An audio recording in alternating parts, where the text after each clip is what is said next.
Hello. आज हम थोड़ा कोशिश करेंगे समझने की कि हम बॉडी हैं या कुछ और। बचपन से हमें ये लगता है कि हम बॉडी हैं, अभी भी हमें बैठे हुए हम बात कर रहे हैं, यही है कि हम बॉडी ही हैं। लेकिन श्री कृष्ण भगवान ने गीता में क्या कहा है?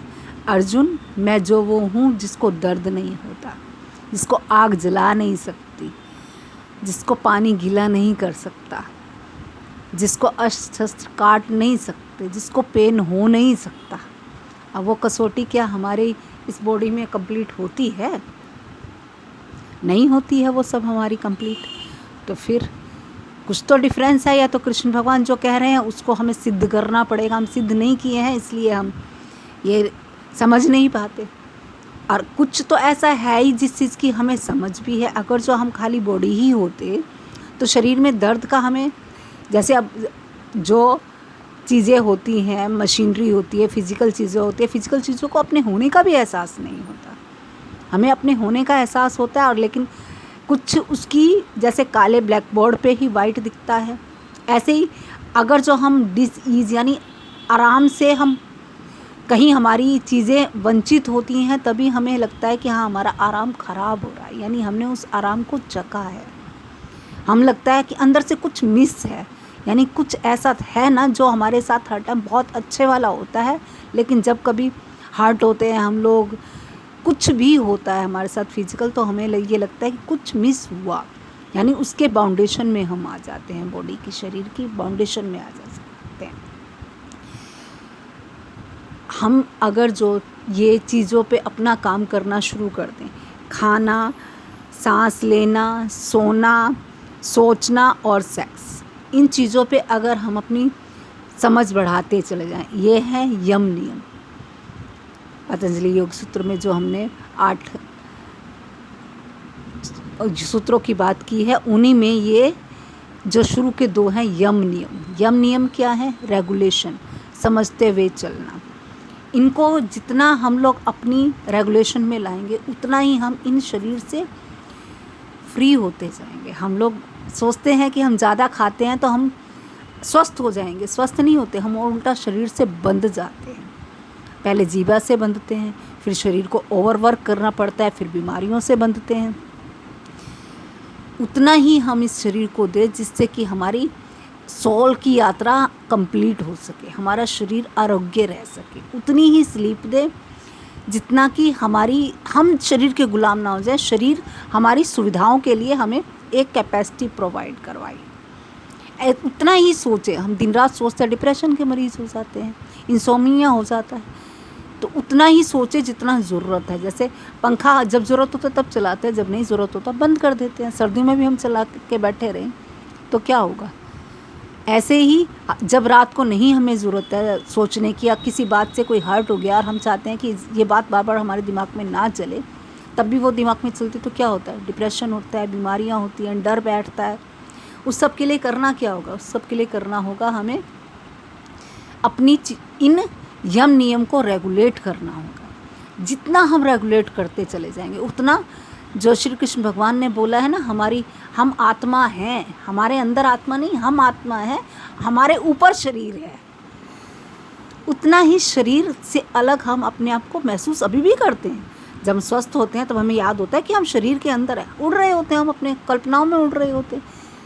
देखो कितना एक मिरेकल नहीं है, इतना भारी शरीर हमारे साथ होता है, लेकिन हम आंखें बंद करते हैं और पता नहीं कहाँ सपनों में पहुंच जाते हैं। इवन शरीर में दर्दें भी होती हैं ना, तब भी सपनों में पहुंच जाते हैं हम लोग। जो डॉक्टर्स होते हैं, कोमा में जो लोग जाते हैं, उनसे अगर जब पूछो आने के बाद, तो वो अपने किसी स्वप्न लोक में अपने गए हुए होते हैं, अपने मेमोरीज़ में कहीं गए हुए होते हैं। शरीर के साथ उनके कितना कुछ हो रहा है और उन्हें पता भी नहीं होता। जब किसी का ऑपरेशन किया जाता है, वो अपने स्वप्न लोक में चला जाता है। हम भी कहीं कुछ दर्द होती है, सोने से पहले दर्द महसूस होती है, उठने के बाद महसूस होती है। जिस टाइम हम सोए होते हैं, हम उस टाइम याद होता है कि हमें दर्दें हो रही हैं। यानी शरीर से अलग हम लोग, कुछ अलग ही हमारी आइडेंटिफिकेशन है। जितना जल्दी हम इस असलियत को समझेंगे, उतना ही आसानी हमें खुद को होगी। और जितना लेट करेंगे उतना ही हम लोग ज़्यादा रोते हैं। अगर जो बंदे को पता लग जाए दूध है, दूध कितनी टाइम में फटेगा, तो उसकी वो केयर करता है। ऐसे शरीर का एक कैपेसिटी है, उतनी कैपेसिटी से हमें क्या पर्पज़ है वो अगर जो हम क्लियर कर लें तो हमारा इस जन्म का कुछ फ़ायदा भी होगा। नहीं तो हम देखते ही हैं यहाँ पे जो भी चीज़ें हमारी तैयार की जाती है, जैसे हम बहुत अच्छे मैकेनिक बनना चाहते हैं, कोई भी काम करना चाहते हैं, हम सीखते हैं, लेकिन एक टाइम उम्र की आती है, शरीर वो जवाब दे देता, क्या वो फिर हमने जो सीखा वो उससे जो कमाया वो यहीं का यहीं नहीं रह गया। हर चीज़ इस शरीर की कसौटी से हमने जो भी हमने दुनियादारी की इकट्ठी करी है, एंड में तो मौत उसमें ज़ीरो लगा ही देगी, चाहे कितना बड़ा कुछ भी कर लें। लेकिन अध्यात्म की अगर जो हमने तैयारी की, यानी सच्चाई की तैयारी की, तो वो 1 सेकंड का भी ख़त्म नहीं होता है। कितना बड़ी मतलब कुदरत ने नियामत दी है, लेकिन माया इतनी हार्ड है कि जो नहीं होता उसमें हम फंसे रह जाते हैं। वो वैल्यूबल लगता है, और जो टोटल वैल्यूबल है ही, जिसके लिए 1 सेकंड का भी चलना, 1 सेकंड की साइलेंस मिल जाती है ना, कलेश में शांति पड़ जाती है। कितने झगड़े टाले जाते हैं साइलेंस के थ्रू। जिन घरों में झगड़े नहीं होते उनमें देखना साइलेंस और स्पेस बहुत मिलेगा, एक दूसरे की बात सुनने का, समझने का। जहाँ स्पेस नहीं दिया जाता है एक दूसरे को, साइलेंस में लोग नहीं होते हैं, वहीं ज़्यादा क्लेश होते हैं। कितना कुछ साइलेंस प्रोवाइड करवाता है, लेकिन हमारा उस साइलेंस की वैल्यू हम नहीं देते। हमें क्या, भौतिक की वैल्यू है। और जिनको इस चीज़ की वैल्यू आ जाती है, संत महात्मा, बुद्ध भगवान, क्या कुछ कितना कुछ था उनके पास जो हम कभी सोचते हैं कि शायद मिल जाएगा, और जो कि हमारी कितनी भी एफर्ट हो जाए तब भी नहीं मिल सकता। तब भी हम उस मतलब बुद्ध की ज़िंदगी, भिक्षु वाली ज़िंदगी हमें नीरस लगती है, और जो उनकी पहले वाली ज़िंदगी उन्होंने खुद से छोड़ी, जिससे परेशान हो गए थे, वो ज़िंदगी के पीछे हम भागते हैं। कभी ये क्रॉस क्वेश्चन नहीं करते, कुछ तो फ़र्क होगा। अब बाकी हमारी वासनाओं पर डिपेंड करता है। बुद्ध भगवान ने अपनी, वो भी पूर्ण थे और कृष्ण भगवान भी पूर्ण थे, लेकिन कृष्ण भगवान ने कभी भी घर नहीं छोड़ा, लेकिन बुद्ध ने छोड़ा। बुद्ध की अपनी तपस्या का रास्ता था और कृष्ण की तपस्या का रास्ता अपना था। तपस्या राजा जनक ने भी की थी, उन्होंने कोई घर बार नहीं छोड़ा। यानी ये अंदर की कसौटी का रास्ता है। कौन बाहर से क्या कर रहा है उससे नहीं फ़र्क पड़ता, फ़र्क ये पड़ेगा कि हम अंदर से कितना प्रत्याहार की यात्रा में जा रहे हैं, यानी अंदर से डी अटैच कितने हैं, जो कितना हम जानते हैं कि क्या चीज़ असली है और क्या नकली है, पहचान कैसे हो।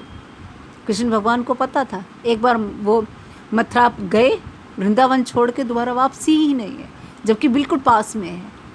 ये सोचो ज़रा, कितनी गोपियों से ऐसा प्यार दिखाते जैसे उनके अलावा कोई है ही नहीं, और बाद में वो देखने भी नहीं है। फिर द्वारका गए तो फिर बहुत ही दूर चले गए।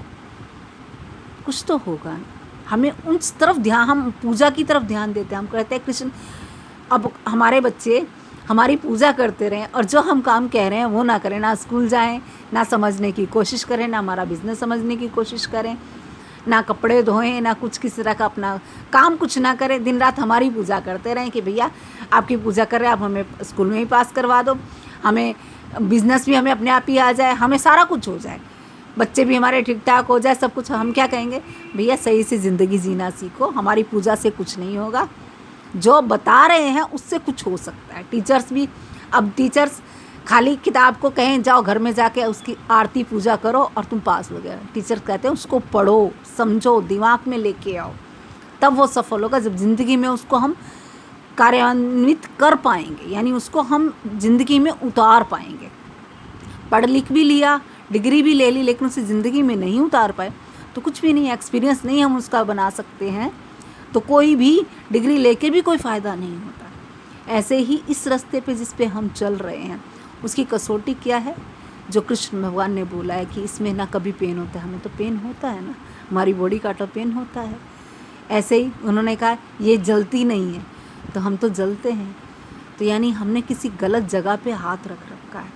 सही जगह पे हाथ रखेंगे तो फिर हम भी कृष्ण ही हो जाएंगे।